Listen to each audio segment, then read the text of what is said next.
I used to work at a corporate office in downtown Chicago.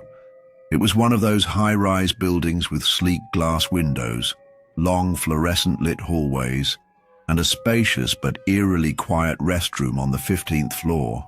My department worked late nights, often, and since the janitorial staff would clean the bathrooms in the evening, I was usually the only one in there.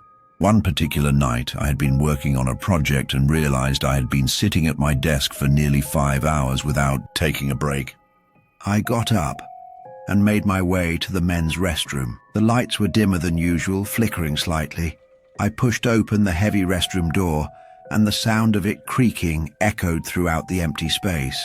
I stepped inside and immediately felt a chill run down my spine. It was strangely cold. There were 6 stalls in total, all closed. I walked toward the urinals, but stopped midway when I noticed something weird. The last stall door wasn't closed all the way. It was slightly ajar, just a sliver of darkness between the door and the frame. I ignored it and went to do my business. That's when I heard it. A soft, almost wet dragging sound.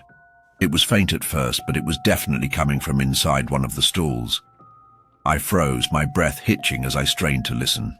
The dragging sound was slow, deliberate, like something being pulled across the floor. I turned my head slightly and noticed that the last stall door was now completely shut. I swear I hadn't seen it close. The room was dead silent, except for the occasional drip from one of the sinks. My heartbeat was in my throat. I wanted to get out, but my curiosity got the best of me. I took a step forward and crouched down slightly, looking under the stalls. That's when I saw them. Hands. Pale, bony hands, pressed flat against the bathroom tiles, but they weren't normal hands.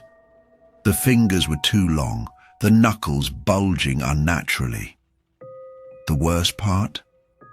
They were moving, crawling, not like someone was walking, but like they were dragging themselves forward, toward me.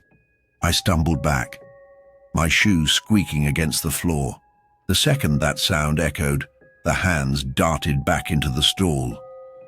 That was enough for me. I bolted for the door, yanking it open so hard it slammed against the wall. As I ran down the hallway, I turned back, once, expecting to see something chasing me. But the door was just slowly creaking shut, all on its own. I never used that restroom again.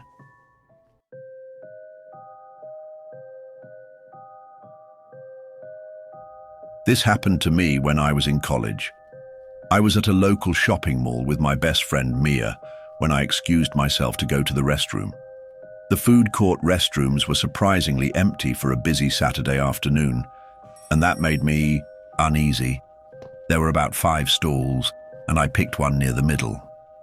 I locked the door, placed my purse on the hook, and sat down. That's when I heard the restroom door open. They were slow and heavy. Not the quick, casual steps of someone in a hurry, but deliberate, slow steps that almost sounded calculated. I assumed it was just another shopper, but something about the way the person moved unsettled me. The footsteps paused at the sinks. Then, instead of entering a stall, they just stood there. I could feel their presence, just standing by the sinks, not washing their hands, not moving. Just there. I sat completely still, listening. A minute passed. Then another. Suddenly the footsteps moved closer. They were now right in front of my stall. I held my breath, staring at the gap under the door. My heart dropped when I saw a pair of old, worn leather shoes. They weren't facing sideways, as if someone was walking past. They were facing directly at my stall. Then they bent down. I saw a pair of eyes staring at me through the stall gap.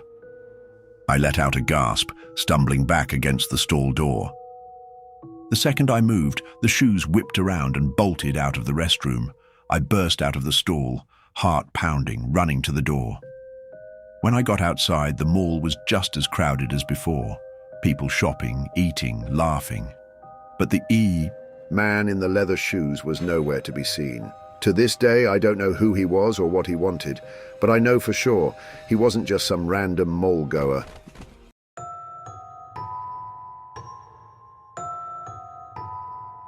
I work as a truck driver, and I've stopped at my fair share of sketchy gas stations and truck stops.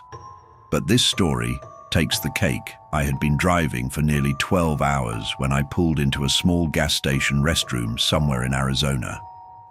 It was around 2 a.m. and the place was completely deserted. I went inside the restroom and immediately something felt off.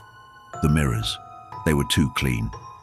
Every truck stop I'd been to had grimy, scratched-up mirrors, but these were perfectly polished. I was washing my hands when I noticed it. My reflection blinked a second later than I did. It was so subtle, I almost missed it. But the moment I realized what I saw, I froze. I slowly moved my arm up. The reflection followed, but there was a slight lag. Then my reflection did something I did not do. It smiled. I felt my stomach drop. The reflection's smile was wrong. Too wide, too stretched. I backed away, reaching for the door handle without taking my eyes off the mirror. The second I touched the handle, the lights flickered, and in that brief moment of darkness, I swear, I saw something else standing behind me in the mirror. I didn't stick around. I ran out, jumped into my truck, and drove off without looking back. Whatever was in that restroom wasn't human, and it sure as hell wasn't my reflection.